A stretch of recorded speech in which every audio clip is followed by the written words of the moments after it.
వారి గురించి నిర్వాహకులు, వారి కుటుంబ సభ్యులు గతంలో వారి జ్ఞాపకార్థం తీసుకోవాల్సిన నిర్ణయాల మీద గతంలో చేసిన నిర్ణయాలు అమలు కాలేదని చాలా విషయాలు ప్రస్తావనకు తీసుకొచ్చిండ్రు.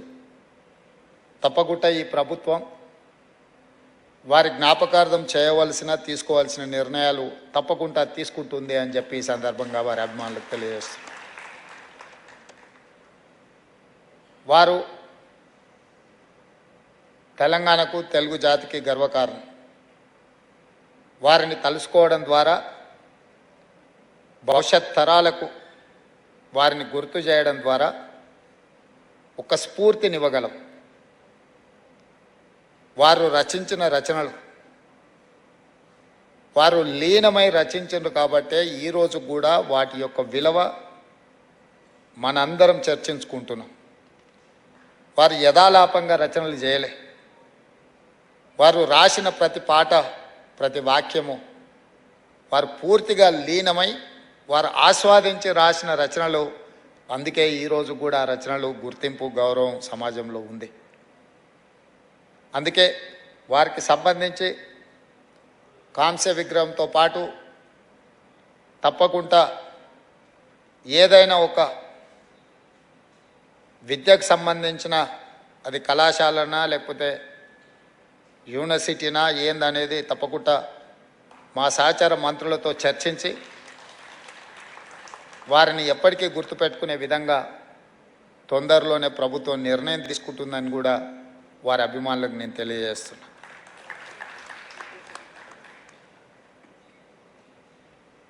వారి గురించి, వారి రచనల గురించి, వారు చేసిన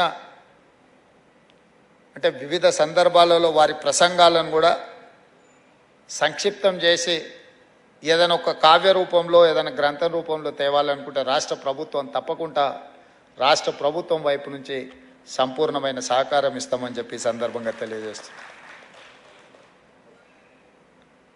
అదేవిధంగా పెద్దలు మురళీమోహన్ గారు ఒక విజ్ఞప్తి చేసింది.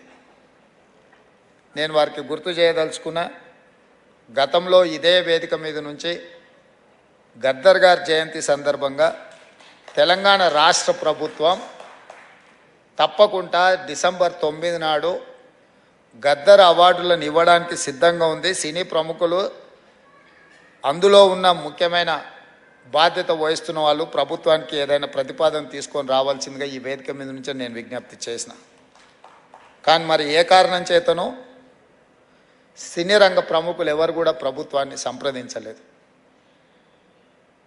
మరి తెలంగాణ రాష్ట్ర ప్రభుత్వం ఒక అడుగు ముందుకేసి మీరు విజ్ఞప్తి చేయకంటే ముందే నేను ప్రకటన చేసిన, నంది అవార్డులు అంత గొప్పగా తప్పకుండా తెలంగాణ రాష్ట్ర ప్రభుత్వం కార్యక్రమాలను చేపడుతుంది. తెలంగాణ జాతి మేలిరత్నం గద్దర్ పేరు మీద గద్దర్ అవార్డులు ఇస్తాము. అది డిసెంబర్ 9 తారీఖు మా తెలంగాణ ప్రజలకు అత్యంత కీలకమైన, ముఖ్యమైన ఆ రోజున ఆ కార్యక్రమాన్ని తీసుకుంటామన్నాము. కానీ సినీ ప్రముఖుల నుంచి స్పందన లేదు. ఇప్పటికైనా సినిమా రంగానికి సంబంధించిన ప్రముఖులు ముందుకు వచ్చి ఈ ప్రతిపాదనను, ఈ కార్యాచరణను ముందుకు తీసుకెళ్తే తెలంగాణ రాష్ట్ర ప్రభుత్వానికి ఇంకో రెండో ఆలోచన లేదు. తప్పకుండా ఆ కార్యక్రమాన్ని ముందుకు తీసుకెళ్తామని చెప్పి కూడా నేను వారికి తెలియజేస్తున్నా. ఏది ఏమైనా శివశంకరి గారికి, సినారే గారి జ్ఞాపకార్థం ఇచ్చిన అవార్డు కార్యక్రమంలో ఇంత ఆలస్యమైన మీరందరూ భాగస్వాములై వారి కుటుంబ సభ్యులు ఇంత మంచి కార్యక్రమాన్ని ఏర్పాటు చేసి ఈ కార్యక్రమాన్ని విజయవంతం చేసినందుకు నిర్వాహకులకు అందరికీ కూడా మనస్ఫూర్తిగా అభినందనలు తెలియజేస్తూ సెలవు తీసుకుంటున్నాను. ధన్యవాదాలు మిత్రులారా.